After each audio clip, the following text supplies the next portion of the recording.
Hi, thoughts on the Confederate flag. I do not see a problem with people whose family members died fighting for that flag to be able to wave it high. It is historical, and the idea that your son or daughter went and marched in a war, people are just so stupid. They think they were fighting for slavery. Those people who fought were piss poor. They never had a slave a single day in their life. What's up, everybody? Major Retired Richard Ojeda here, and the conservative brain rot that compels people to argue in favor of the Confederate flag somehow prevails over any shred of logic or reason. Candace Owens is not an exception to this rule, and I imagine that it is somehow lost on her that that time in history would not have been kind to someone that looks like her.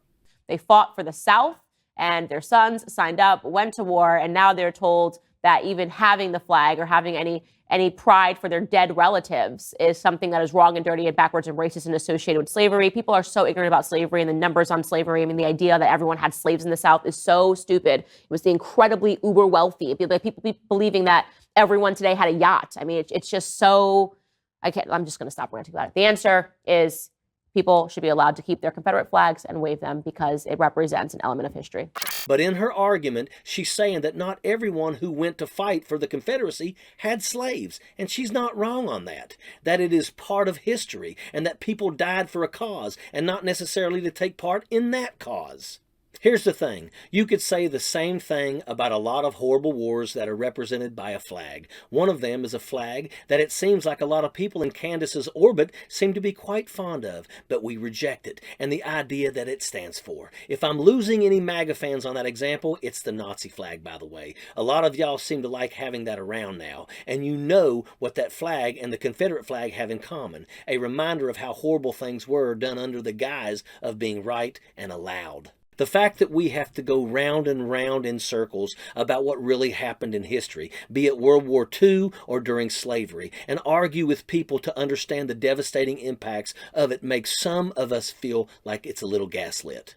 Saying that you are opposed to slavery and the things that represent it should not be a difficult thing for us to do as a society. Yet here is Candace Owens basically using the heritage not hate argument that right-wingers cling to. And let me ask you a very simple question. What did the South fight for? Y'all love to say states' rights, but what was a part of those rights? It was to own slaves, to own human beings and treat them as property, to deny them rights, to beat them and rape them and murder them, all under the Confederate flag. And conservatives love to pretend like the symbolism of things just don't matter, yet try to have a conversation with them about the American flag, the same one they plaster all over everything. But if someone kneels for it instead of stands, then it's disrespect, and all of a sudden that symbolism matters a whole lot to them. The hypocrisy is a part of their identity at this point. That and missing the blatant irony that always seems right in front of their faces, but just out of their grasp.